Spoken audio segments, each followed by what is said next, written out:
หลายแห้งพ่อพี่น้องก็ถือว่าเป็นเงินก้อนใหญ่แห้งเลยแหละเงินจำนวนนี้แมนเงินเงินจำนวน55,000 บาทนี่อาจจะเป็นซื้อ S6 ให้พอลี่กับจุ๊บเข่าไฟฟ้าให้สายฟ้ากับจุ๊บแล้วก็ถ้าว่าเป็นเห็ดห่านให้น้องโบก็ถือว่าได้รายเติบพ่อพี่น้องแล้วก็ถ้าว่าเอาไปแต่งงานให้พัดไส้นี่ก็กระจุ๊บเอาไปแปลงรถอีมอมให้นิ้วกระจุ๊บอันนี้กันแล้วทารุ่นน้ำกันว่าใครสิเป็นผู้โชคดีพ่อพี่น้องเงินก้อนนี้นี่แบบเป็นความใฝ่ฝันก็ไว้หลายๆคนเลยแหละโอวีว่าที่ว่าไม่เห็นคลิปนี้เลยกันในคลิปของคลิปเบาบี้เองนี่แหละพ่อพี่น้องกะสีแจ้งเมื่อนี้เลยแหละสีนำเงินอันนี้ไปผู้โชคดีก็เดินทางกับใกล้เติบอยู่พ่อพี่น้องระยะทางไกลเติบอยู่ที่ผู้ที่ว่าบอบบี้ระบุสื่อมานี่กับบอมีในนี่กับมีเพราะเป็นก้อนปริศนานะบอบบี้เชื่อว่าก้อนนี้ปลาลุงเดาบ่ถึกแน่นอนปลาลุงเดาบ่ถึกแน่นอนบอบบี้เชื่อว่าแนวนั้นว่านี่ฮั่นสีเกินหน่อยหนึ่งว่านี่บอบบี้ไปเฮือนแซฟ้าไปหาน้องทรายหล่ะแล้วก็เห็นเพิ่นคล้ายน้องไม้พ่อพี่น้องคือข่าวไฟน้องเพิ่นกะมิดเลยแต่เปิดสมทบมากกะมิดเลยพ่อไปคล้ายน้องไม้พ่อพี่น้องคือน้องหลาเพิ่นกะไฟฟ้าก็ยังบ่ทันมีบ่บีก็ไปถ่ายเมื่อคืนนี่แหละมันก็มืดเบิดเด็กน้อย10 ปีอยู่เฮือนคนเดียวพ่อพี่น้องมันแบบมันบ่มีไฟฟ้านะไฟโซลาร์เซลล์ดอกเดียวมันก็แบบมันมืดเลยนะบ่บีไปถ่ายอยู่หั่นเมื่อวานนี้เลยก็มาถ่ายน้องโบเด็กก็ไปถ่ายเอื้อยแม่น้องอ้อพ่อพี่น้องเงินก้อนนี้บอบบี้บอกเลยว่าปลาลุงบ่มีทางเดาถึงแน่นอน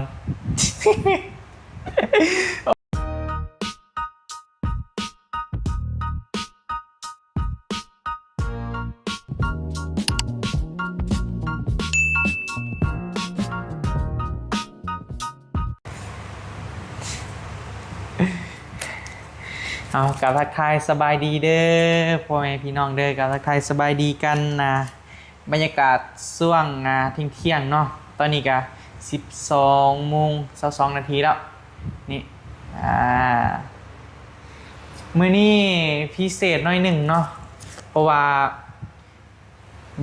บเคยเห็นบอบบี้มานั่งอัดคลิปอยู่ที่ห้องหรือว่ามาอัดคลิปอยู่ที่เฮือนเนาะพ่อแม่พี่น้องเนาะถ้าว่าบ่มีเรื่องราวบ่มีประเด็นในอย่างต่างๆก็คือสิบ่ได้เห็นมานั่งอัดแบบนี้เนาะพอดีมื้อนี้บอบบี้ก็หลังจากที่ว่าไปมาแต่นอนแต่เฮือนน้องโบนั่นแหละแล้วก็มาหยุกเซาหยุกหยังแล้วนั่นแหละพ่อพี่น้องก็เลยว่ามาอาบน้ำอาบท่ากำลังสิแก้มขึ้นไปหา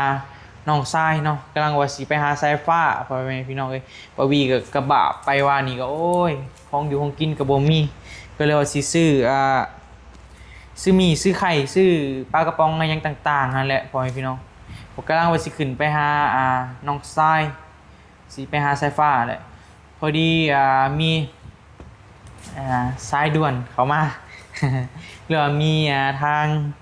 ผู้ใหญ่ใจดีเพิ่นได้โทรมา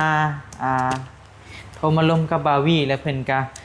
ฝากเงินมาจำนวนก้อนใหญ่หรือว่าเป็นเงินก้อนหนึ่งที่แบบ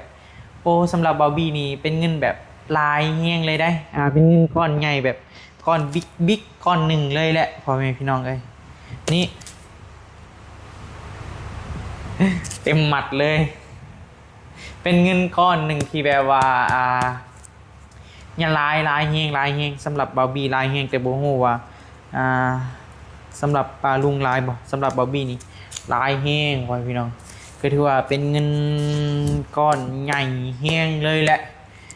เงินจำนวนนี้แมนทางผู้ใหญ่ใจดีทางพ่อใจดีเนาะเพิ่นทางผู้ใหญ่ใจดีเนาะพ่อแม่พี่น้องเนาะเพิ่นฝากมาให้บ่าวบี้เอาไปช่วยผู้โชคดีท่านหนึ่งเนาะช่วยผู้โชคดีท่านหนึ่งบ่าวบี้จะบอกขอระบุเด้อว่าเป็นผู้หญิงผู้ชายผู้น้อยผู้ใหญ่เนาะก็ถือว่า เมื่อวานนี้บอบบี้ก็เดินทางไปหาน้องหล่าไปหาสายผ้านั่นแหละพอพี่น้องก็ ไปเห็นเลยก็กระบะพอพี่น้องกำลังว่าสิขึ้นไปเนาะเงินก้อนนี้นี่บ่ฮู้ว่าสิเป็นใครสิเป็นผู้โชคดีเด้อพอพี่น้องเด้อเป็นจำนวนเงิน 55,000 บาทแต่ว่าบอบบี้ไปเอาเป็นเงินกีบมาแล้วนี่ก็ถือว่าเป็นเงินก้อนหนึ่งแบบลายแห้งเลยแหละถ้าว่าอันนี้ถ้าว่าเปรียบเทียบว่าคะแนนว่าเอาไปเข่าไฟเพื่อนน้องสายฟ้ากะอาจจะเพียงพอเนาะพ่อแม่พี่น้องเนาะถ้าว่าปาลุงคิดว่าเป็นของไผกะลองคอมเมนต์มาลองเบิ่งเนาะอันนี้ถ้าว่าไปซื้อS26 ให้พอลี่กะน่าจะพ่ออีกราคานี้ได้ S26 มือหนึ่งหรือก็ได้ S26 มือหนึ่งเลยแหละราคานี้นะ เดี๋ยวถ้ารุ่นนำกันพอพี่น้องเลยเด็กอะบอบบี้จะบอกว่าเอาเงินก้อนนี้จะเอาไปซื้อยังเนาะไปซื้อของไปซื้อของสิ่งหนึ่งเนาะพี่น้องนะ ก็ถือว่าสุดๆเลยแหละเป็นเงินก้อนหนึ่งที่ว่ามหาศาลเลย บอบบี้คิดว่าป้าลุงก็คิดว่าน่าจะเป็นบางทีก็อาจจะคิดว่าเป็นเขาว่าไปเห็นห้านน้องโบก็อาจจะโอ้ได้ร้ายเติบอันนี้ก็เขาว่าไปเข่าไฟให้แซฟ้าก็คือว่าถ้าว่าไปเข่าไฟก็น่าจะพ่อเนาะพี่น้องเนาะเงินจำนวนนี้เป็นก้อนมหาศาลเลยแหละฝนตกได้ตอนนี้ฝนตกอยู่นอกนะบ่ฮู้ว่ามันน้องบอก ก็มาบอกข่าวดีเลยก็มาบอกโชคข้างยิ่งใหญ่ให้ปลาลุงหูนำกันเนาะพ่อแม่พี่น้องเงินก้อนนี้แม่นยังบ่มีไผฮู้นอกจากเบาบี้เลยก็โตของผู้ใหญ่ที่ว่าเพิ่นส่งมาเองหั่นจุดประสงค์ว่าเพิ่นสิซอยไผหั่นนะพ่อแม่พี่น้องมีแต่เบาบี้กับเพิ่นฮู้2คนใกล้นั้นแม่นยังบ่มีไผฮู้เดี๋ยวท่ารุ่นนำกันเบาบี้จะบ่บอกในทีมงานก็จะบ่บอกว่าไผเป็นผู้โชคดีเนาะพ่อแม่พี่น้องเนาะเงินจำนวนนี้ก็คือฮู้แหละเนาะพ่อแม่พี่น้องช่วงนี้บอบบี้ก็ไปนำพอลี่ตลอดบางทีอาจจะสะพาย S6 ก็มีเราจึงว่ากัน อยู่ในเป้าหมายนี่บอบบี้คิดว่าป้าลุงน่าจะคิดว่า1นี่แม่นสายฟ้า2นี่แม่นน้องโบ3นี่แม่นพอลี่แล้วก็บอบบี้จะบ่ระบุเด้อว่าเป็นของไผเนาะแต่ว่าที่ว่าเว้ามานี่ก็บ่ฮู้ว่าเป็นของไผอาจจะเป็นแบบของทีมงานก็มีเนาะพ่อพี่น้องเนาะเพราะว่าบอบบี้ก็ถ่ายหลายคนอยู่ก็ถามเรื่องราวอะไรอย่างต่างๆนั่นแหละพ่อพี่น้องให้ป้าลุงรุ่นนำกันมันจริงม่วนอันนี้บอบบี้บ่ได้บอกใครเลยบ่มีใครฮู้ขนาดพอลี่ก็บ่ฮู้เนาะเหตุผลที่ว่าบ่บอกเล่ากันย้อนย่านเซอร์ไพรส์เราเองเด้เนาะ โอเคก็ถือว่าประมาณนี้แหละเนาะพ่อแม่พี่น้องเนาะมาแจ้งพ่อแม่พี่น้องนำกันเนาะก็ถือว่าเป็นเงินก้อนหนึ่งมหาศาลเลยแหละ แต่ว่าแน่นอนแล้วบ่แม่นของบาร์บี้ บาร์บี้บ่มีวาสนาได้ขนาดนี้ บ่แม่นของบาร์บี้บาร์บี้นี่ตัดออกไปเลยบ่แม่นอยู่แล้วพ่อแม่พี่น้องเป็นของผู้โชคดีท่านหนึ่ง ผู้โชคดีท่านหนึ่งป้าลุงสิคิดว่าเป็นไผเด้เนาะเงินก้อนนี้ก็เพิ่นถ้ากาฝากมาวางใดนี่แหละถ้ากาล่มกับเพิ่นอยากกินนี่แล้วเพิ่นก็โอนปึ๊บมาเลยแบบรวดเร็วทันใจเลยพ่อแม่พี่น้องเอ้ยเป็นผู้ใหญ่ใจดีแบบซุปเปอร์สปอร์ตอีกท่านหนึ่งเนาะ ที่ว่าบอบบี้เคยเป็นสะพานบุญในเพิ่นนะถือว่าเป็นแบบซุปเปอร์สปอร์ตแบบบิ๊กอีกท่านหนึ่งเลยแหละพ่อแม่พี่น้องเพราะว่าเงินจำนวนนี้มันโบเมนเงินหน่อยได้มันเป็นเงินลายเป็นจำนวนลายที่สุดเท่าที่บอบบี้เคยเป็นสะพานบุญมาให้เนาะว่าบ่ได้เงินจำนวนเงินจำนวน 55,000 บาทนี่อาจจะเป็นซื้อ S6 ให้พอลี่กับจุ๊บเข่าไฟฟ้าให้สายฟ้ากับจุ๊บ แล้วก็ถ้าว่าเป็นเห็ดห่านให้น้องโบก็ถือว่าได้หลายเติบพ่อพี่น้องแล้วก็ถ้าว่าเอาไปแต่งงานให้พัดไส้นี่ก็กระจุบเอาไปแปลงรถอีมอมให้นิ้วกระจุบอันนี้กันแล้วทารุ่นน้ำกันว่าใครสิเป็นผู้โชคดีพ่อพี่น้องเงินก้อนนี้นี่แบบเป็นของไฟฟันก็ไว้หลายๆคนเลยแหละโอวีว่าที่ว่าไม่เห็นคลิปนี้นะถ้าปล่อยคลิปนี้ออกไปนี่คือสิแบบแซดมากบึ้มแต่ว่าบาวี่สิบอกไปเด้อเดี๋ยวทาเบิ่งทารุ่นน้ำกันในคลิปของคลิปบาวี่เองนี่แหละพ่อพี่น้องกะสีแจ้งเมื่อนี้เลยแหละสีนำเงินอันนี้ไปผู้โชคดีกะเดินทางกะใกล้เติบอยู่พ่อพี่น้อง ระยะทางใกล้เติบอยู่ก็เป็นคนที่แบบว่า บอกบางทีผู้ที่ว่าบอบบี้ระบุสื่อมานี่ก็บอมีในนี่กับมีเพราะว่าเป็นก้อนปริศนานะบอบบี้เชื่อว่าก้อนนี้ปลาลุงเดาบ่ถึกแน่นอนปลาลุงเดาบ่ถึกแน่นอนบอบบี้เชื่อว่าแนวนั้นวันนี้ฮะสีเกินหน่อยหนึ่งว่านี่บอบบี้ไปเฮือนแซฟ้าไปหาน้องทรายหล่ะแล้วก็เห็นเพิ่นคล้ายน้องไม้พ่อพี่น้องคือข่าวไฟน้องเพิ่นกะมิดเลยแต่เปิดสมทบมากกะมิดเลยพ่อพี่น้องเลยกะบาปอยู่นะก็เป็นน้องทรายบอบบี้ที่ว่าบอบบี้ก็ฮักแพงแบบน้องแท้ๆนี่แหละพ่อพี่น้องว่านี่ก็เอาเงินเอายังให้เพิ่นเลยก็พอดีไปกับพอลี่ก็เอามีเอามีเอาเข่าเอากระต้มขนมให้ฮะแหละ พอยังไงกะไปเห็นกับไปคลายน้องไม้พอพี่น้องคือน้องหลาเพิ่นกะไฟฟ้าก็ยังบ่ทันมีบ่บีก็ไปถ่ายเมื่อคืนนี่แหละมันก็มืดเบิดเด็กน้อย10 ปีอยู่เฮือนคนเดียวพอพี่น้องมันแบบมันบ่มีไฟฟ้านะไฟโซลาร์เซลล์ดอกเดียวมันก็แบบมันมืดเลยนะบ่บีไปถ่ายอยู่หั่นเมื่อวานนี้เลยกะมาถ่ายน้องโบเลยกะไปถ่ายเอื้อยแม่น้องอ้อพอพี่น้องเงินก้อนนี้บอบบี้บอกเลยว่าปลาลุงบ่มีทางเดาถึงแน่นอน โอ้ถ้าปล่อยคลิปนี้ออกไปนี่ทีมงานเสี่ยวนิวเสี่ยวหลายๆคนพอคือซีแซดมากของไพเดลสันเดี๋ยวพอตื่นนอนแล้วบ่แต่กับขนาดพอยังบอกแล้วพอพี่น้องขนาดพอลี่บอบบี้ก็ยังบอกแล้วอยากให้รุ่นนำกันเด้อพอพี่น้องเงินก้อนนี้บ่มีไผฮู้อะลีบ่มีไผฮู้อะลีบอบบี้เชื่อว่าหลายๆคนภาวนาให้เป็นของสายผ้าเพราะว่ากระบาบน้องเพิ่นแห้งพอพี่น้องก็อยากให้สำหรับเฮือนไฟฟ้านี่ก็ยังเหลือแต่ไฟฟ้าแหละถ้าว่ามีไฟฟ้าเลยก็คือสีอันนั้นเลยคือสีแบบเป็นเฮือนหลังหนึ่งที่ว่าสมบูรณ์แบบเลยนะเพราะว่าช่วงฝนนี่ก็มันบ่สามารถใช้ได้เด้ไฟโซลาร์เซลล์ถ้าว่าเป็นของน้องโบก็อาจจะแล้วแบบโค้งหลังคานี้ได้แน่นอนเงินจำนวนนี้เพราะว่าบอบบี้ถามพอลี่คร่าวๆแล้วที่ว่าเคยเฮ็ดมานะก็ราคาอยู่ในราวๆประมาณนี้ถ้าว่าเป็นของน้องโบถ้าว่าเป็นของพัดไส้ก็คือสิได้เมียพ่อพี่น้องถ้าว่าเป็นของพอลี่ก็ได้S26แบบที่ว่าเราฟันไว้ จะประมาณนี้แหละถ้าว่าเป็นของในเงาก็ได้ห้านใหม่เพิ่นก็อยากได้ห้านขายเครื่องคือกันนั่นแหละพ่อพี่น้องเดี๋ยวถารุ่นนำกัน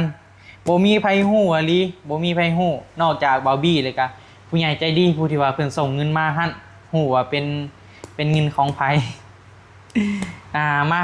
เข้าเรื่องเวียกเรื่องงานเนาะพอดีเล่าเหตุการณ์หน่อยนึงแต่บ่แม่นเหตุการณ์ดอกเล่าเรื่องราวมื้อคืนนี้บอบบี้ก็ได้ไปนอนเฮือนน้องโบพ่อพี่น้องก็ถือว่าเป็นประสบการณ์ใหม่ๆเป็นสิ่งใหม่ๆเป็นเรื่องราวใหม่ๆที่แบบมันก็คักได้บอบบี้ว่ามันก็เป็นแบบเป็นฟิลนึงว่าเฮือนที่บอบบี้อยู่นี่มันคล้ายๆแบบเป็นโกดังมันเป็นโกดังจะบ่ฮู้อากาศยามมื้อเช้ามันเป็นแนวใดจะบ่ได้ยินเสียงไก่เสียงกาแล้วก็จะบ่ได้ฮู้ความรู้สึกแบบเสียงกบเสียงเขียดนะได้ยินแต่เสียงรถมันก็เป็นอีกคืนหนึ่งที่ว่า มีความสุขแล้วก็แฮปปี้น่าจดจำถึงว่ามันสิแบบสิว่าในใดก็ก็นอน2คนกับพัดไส้ก็ถามว่าย่านบ่ก็ธรรมดาพ่อพี่น้องเพราะว่าเฮาก็เฮ็ดอันนั้น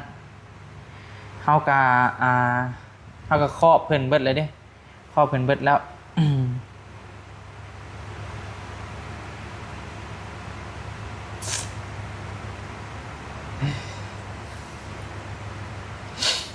ป้าลุงอยากให้อยากภาวนาให้เงินก้อนนี้เป็นของไผคอมเมนต์มาขอคนละ1คอมเมนต์เด้อว่าแท้ดินน้ำบาร์บี้แน่มาก่อนนี้ก็เป็นครั้งแรกของบาร์บี้ที่ว่าเซอร์ไพรส์ใหญ่เป็นเซอร์ไพรส์ใหญ่เลยแล้วก็เป็นครั้งแรกที่แบบว่าจะบ่บอกไผเลยถ้าว่ามีแบบเซอร์ไพรส์มากนี่บาร์บี้จะโทรหาพ่อจะบอกพ่อเป็นคนแรกจะบอกบาร์บี้เฮามีเงินแนวนี้เฮาจะไปเซอร์ไพรส์ผู้นั้นผู้นี้เด้อนะก็เลยล่มกับพอในการเฮ็ดเวียกของบาร์บี้แม่นจะปรึกษากับบาร์บี้ตลอดเลยบ่ว่าเวียกน้อยเวียกใหญ่เพิ่นแบบว่าง่ายๆก็เป็นแบบที่ปรึกษาของบาร์บี้เลยนะพอพี่น้องจะล่มกับลาวเฮาควรเฮ็ดแนวใดหั่นนะจะขอคำแนะนำจากลาวนะเลยก็หลายๆคนไปพี่น้องแบบเป็นทีมงานนั่นแหละแต่ว่าหลักๆก็คือกับบาร์บี้แบบจะขอคำแนะนำจากเพิ่นนะเพราะว่าเพิ่นก็เป็นอ้ายคนหนึ่งที่ว่าบอบบี้เคารพนับถือเนาะดีเตียงไปพี่น้องก็ถือว่าเป็นแบบที่สุดของทีมงานเฮาเลยนั่นแหละถ้ามีเรื่องเล่ากับบอบบี้ก็จะลมกับเพิ่นเพราะว่าเฮากะเนาะเฮากะเป็นเด็กน้อยนะก็เลยว่าลมกับเพิ่นนั่นแหละแต่ว่าก้อนนี้นี่คือแบบบ่มีไผฮู้เลยบ่มีไผฮู้อะลีได้บ่ได้ตัวได้ว่าแท้ได้จะบ่มีไผฮู้เลยถ้าว่าป้าลุงเป็นเจ้าของเงินก้อนนี้สิสามารถเอาไปเฮ็ดหยังก็ถามว่าหลายบ่ถ้าคนแบบคือบาร์บี้นี่มันก็หลายแฮงแต่ถ้าว่าคือแบบเพิ่นก็ธรรมดานะพ่อพี่น้องโอ้ตื่นเต้นเด้อว่าแท้เลยบ่เคยมานั่งอัดคลิปแบบนี้เคยกะด้นับเทื่อได้นะแต่ว่าด้ามดีสิแบบเฮาสิมานั่งมีแต่แบบไปเลยก็ไปเวียกไปงานอะไรอย่างนั้นแหละพ่อพี่น้องก็สำหรับห้าน้องโบก็ตั้งเสาเป็นที่เรียบร้อยแล้วคือบอบบี้ได้ลงคลิปไปนั่นแหละพ่อพี่น้อง9ต้นตอนนี้ก็ทางสร้างเพิ่นก็กำลังสิเฮ็ดก่อเทคานก่อหยังต่างๆแหละเสามันตั้งแล้วเรียบร้อยแล้ว บอบบี้ก็ไปตั้งซอยเพิ่นแต่เช้าๆพู้นแหละ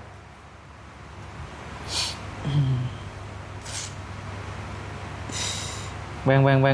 เดี๋ยวโทรหาพอส่งมาวันนี้ได้เฮ้ยเดี๋ยวแซนหาพอก่อนตื่นแล้วบ่ซั่นยังบ่ทันบอกใครเลยได้พ่อพี่น้องคือเรื่องราวไซฟ้ากับบอบบี้ไปอ่านคอมเมนต์แล้วก็เห็นว่าบอบบี้ติดสาวแล้วว่าซั่นลืมไซฟ้าแล้วว่าซั่นเต็มเลยนี่คลิปของไอรีเนาะก็บ่แม่นว่าลืมบ่แม่นว่าหยังดอกพ่อพี่น้องคือวางช่วงหนึ่งหั่นบอบบี้ก็ซื้อของอยู่ของกินไปให้น้องเพิ่นนั่นแหละประมาณช่วงหลังๆนั่นแหละพ่อพี่น้องเลยก็ต่อมาหั่นมันเป็นพายุบาดนี้พายุติดต่อกัน2อาทิตย์เลยนะขนาดบอบบี้ซื้อไปตอนนั้นก็แข่งฝนไปหั่นนะแล้วก็ต่อมาก็เป็นพายุบาดนี้พายุกับบวกกับอีกหนึ่งอย่างก็คือบอบบี้ได้รับมอบหมายจากผู้ใหญ่ให้ไปเฮ็ดห้านให้น้องโบหั่นแหละพ่อพี่น้องเลยก็ซื้อเครื่องใช้ของซอยกับบอกอีกอย่างหนึ่งก็คือรถบาร์บี้มันก็แบบลีนมันออกแล้วนะยังบ่ทันแบบได้ไปเซ็กตื่มลีนมันออกในจักเลยก็เลยช่วงนี้ก็เลยไปกับพอลลี่นะพ่อพี่น้องบาร์บี้ก็อาศัยไปนำเพิ่นนั่นแหละถ้าถามแบบบื้นไปอาลีก็ได้บ่รถบาร์บี้ก็น่าจะได้อยู่แต่ก็ คือสิไปได้ก็ได้บ่หลายเที่ยวดอกไปงานสายฟ้านี่เพราะมันก็ไกลเติบอยู่ไปกับก็100กว่าลักพุ่นนะกำลังว่าสิเอาไปแปลงอีกแล้วรถก็เพราะว่ามันลีนมันออกในจักนะบอบบี้ถ้าว่าสมมุติไปงานสายฟ้ามานี่ประมาณ ได้อยู่ประมาณ3มื้อแล้วก็ต้องได้เปลี่ยนลีนใหม่แบบมันซึมออกดิจักมันว่าง่ายๆกับซิมมันกรอบแล้วมันเป็นรถเก่ามันเป็นรถที่แบบ10กว่าปีแล้วซิมมันกรอบแล้วมันก็เลยเฮ็ดให้มันลีนมันซึมออกอะไรบอบบี้ก็เลยไปนำพอลี่ก่อนช่วงนี้เพราะว่าแล้วถ้าเบิ่งเงินเดือนออกก็จึงสิแป้งรถนะก็ในใจก็ว่าคิดว่าอยากดาวแต่ว่าย่านบ่รอดคิดอยากดาวรถอยู่พ่อพี่น้องแต่ก็ย่านบ่รอดคู่มื้อนี้ก็ยังขอเงินขอเงินน้อยตื่มน้ำมูกน้ำมันไปเวียกแต่ละมื้อนะถ้าว่ากับบวกกับผู้ใหญ่ที่ว่าเพิ่นใส่เวียกเฮาเพิ่นก็ให้ค่าน้ำมูกน้ำมันก็พอได้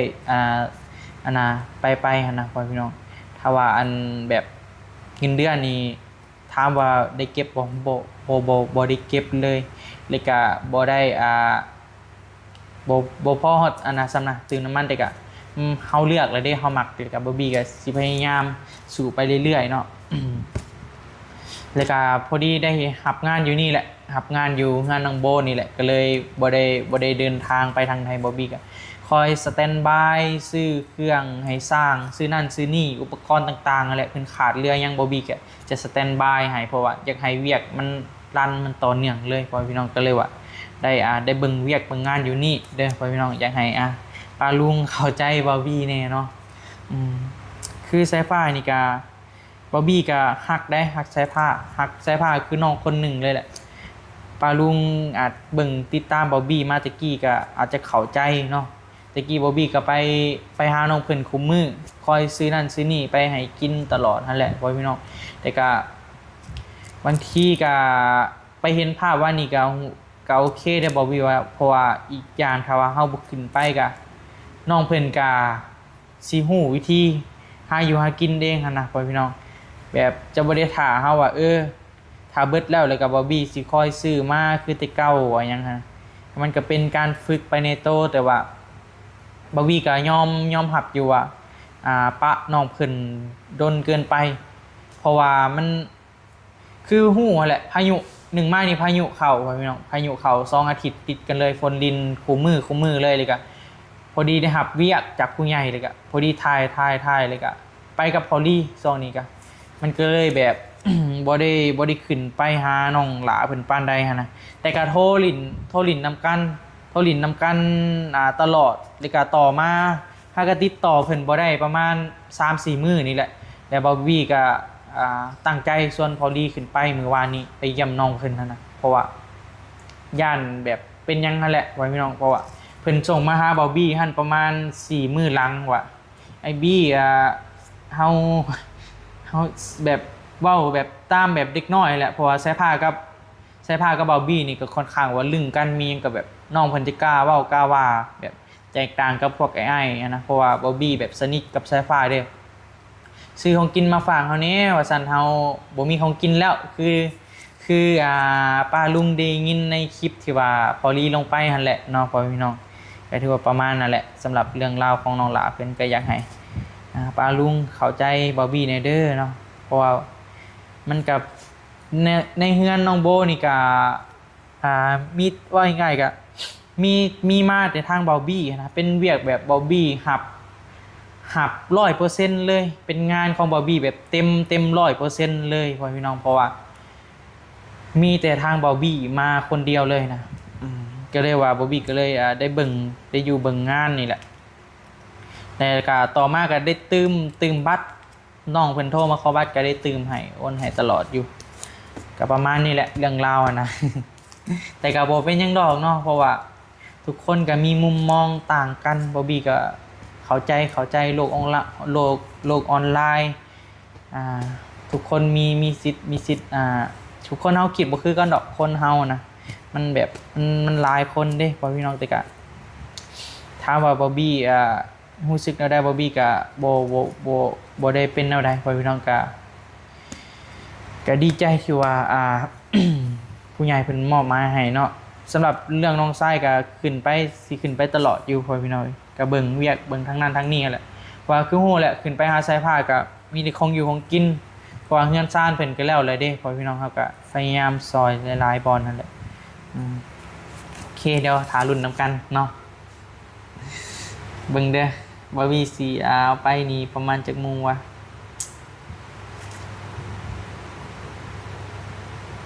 น่าจะเป็นเจ้าหน่อยพอลี่ออกมาเพิ่นโทรหาแล้วแต่ว่ายังบ่ฮู้ว่าเป็นของไผเนาะไปซื้อของสิ่งหนึ่งบางทีก็สิเซอร์ไพรส์พ่อก็มีได้พ่อพี่น้องพ่อก็อยากได้ S26 อยู่แล้วจึงว่ากันเด้อพ่อพี่น้องเด้อเออ โอเคมาเดี๋ยวสำหรับที่นี่บอบบี้ก็จะได้คอโต้ก่อนเด้อพ่อพี่น้องเดี๋ยวไปเตียงแต่งโต้ยังขาพอก่อนจะได้พอว่าครับทีก็สีพ่อบอกว่าเดี๋ยวปลาลุงสีอันมีพิรุษเลยสีจับได้ว่าเป็นเงินของไพ่เนาะขอคนละ1 คอมเมนต์เด้อลินน้ำบาวี่เนี่ย1 คอมเมนต์ว่าเงินก้อนนี้สิเป็นของไพ่เนาะพ่อพี่น้องโอเคสำหรับที่นี่ลำลาเลยเด้อพ่อพี่น้องเด้อขอบคุณหลายๆเนาะที่ว่าติดตามรายการให้กำลังใจบาวี่โดยตลอดมาเนาะเลยกะมาคักในตัวบาวี่เลยกะแบบคอยให้กำลังใจซัพพอร์ตกันโดยตลอดมาเนาะแต่ต้นจนฮอดมาถูกมือนี้ในการที่ว่าบาวี่ตัดสินใจไม่เฮ็ด YouTube นี่ก็เป็นการตัดสินใจที่ว่าถูกแล้วถูกที่สุดแล้วบาวี่เลือกถูกที่สุดแล้วเนาะเลยกะรู้สึกมีความสุขเลยกะแฮปปี้ในเวียกนี่หลายเนาะโอเคขอให้พ่อแม่พี่น้องป้าลุงทุกๆคนที่ว่าเข้ามาเบิ่งบาวี่แต่ต้นจนฮอดทุกมื้อนี้แล้วก็ติดตามให้กำลังใจบาวี่ตลอดมาขอให้ป้าลุงทุกคนสุขภาพร่างกายแข็งแรงเงินคำไหลนองเข้ามาแบบเต็มกระเป๋าเลยพ่อพี่น้องเฮงๆรวยๆปังๆเด้อไปสบายดีไปก่อนบ๊ายบายหารุ่นน้ำกันอีกบานหนึ่ง